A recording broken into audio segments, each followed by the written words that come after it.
My son, if you receive my words, and treasure up my commandments with you, making your ear attentive to wisdom, and inclining your heart to understanding. Yes, if you call out for insight, and raise your voice for understanding, if you seek it like silver, and search for it as for hidden treasures, then you will understand the fear of the Lord, and find the knowledge of God. For the Lord gives wisdom, from his mouth come knowledge and understanding. He stores up sound wisdom for the upright. He is a shield to those who walk in integrity, guarding the paths of justice, and watching over the way of his saints. Then you will understand righteousness and justice, and equity, every good path. For wisdom will come into your heart, and knowledge will be pleasant to your soul. Discretion will watch over you. Understanding will guard you, delivering you from the way of evil, from men of perverted speech, who forsake the paths of uprightness, to walk in the ways of darkness, who rejoice in doing evil, and delight in the perverseness of evil, men whose paths are crooked, and who are devious in their ways. So you will be delivered from the forbidden woman, from the adulteress with her smooth words, who forsakes the companion of her youth, and forgets the covenant of her God. For her house sinks down to death, and her paths to the departed. None who go to her come back, nor do they regain the paths of life. So you will walk in the way of the good, and keep to the paths of the righteous. For the upright will inhabit the land, and those with integrity will remain in it. But the wicked will be cut off from the land, and the treacherous will be rooted out of it. Meditation begins in the silence after these ancient words. Let their truth settle within you.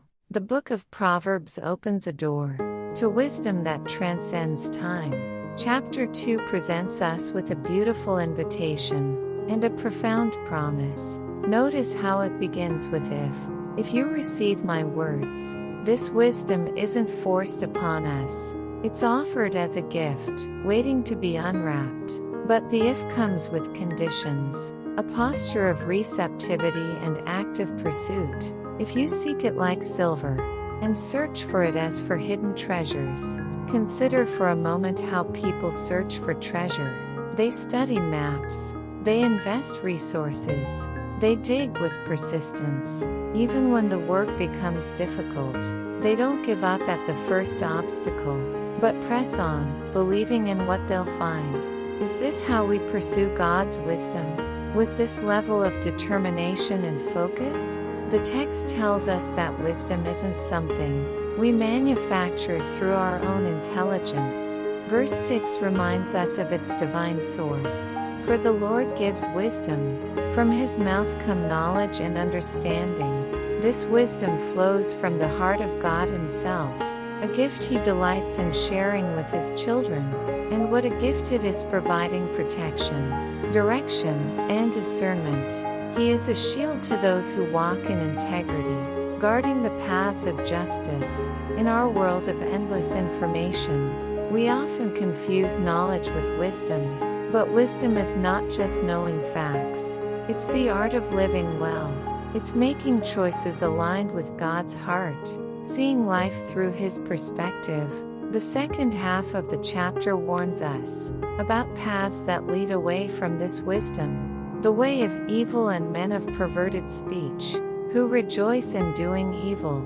Then there's the warning about the forbidden woman, representing all temptations that promise pleasure, but lead to destruction. These warnings aren't meant to restrict us, but to protect us, like a loving parent who cautions a child about a dangerous road. The chapter concludes with the outcome of wisdom. For the upright will inhabit the land, and those with integrity will remain in it. There's stability in wisdom, a firm foundation in uncertain times. As we sit with these words today, let's examine our own pursuit of wisdom.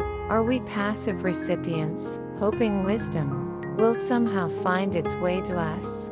Or are we active seekers, digging deep, calling out for insight with persistence? Are we listening for God's voice? In Scripture, in prayer, in community, are we allowing His wisdom to guide our choices, to shield us from paths of destruction?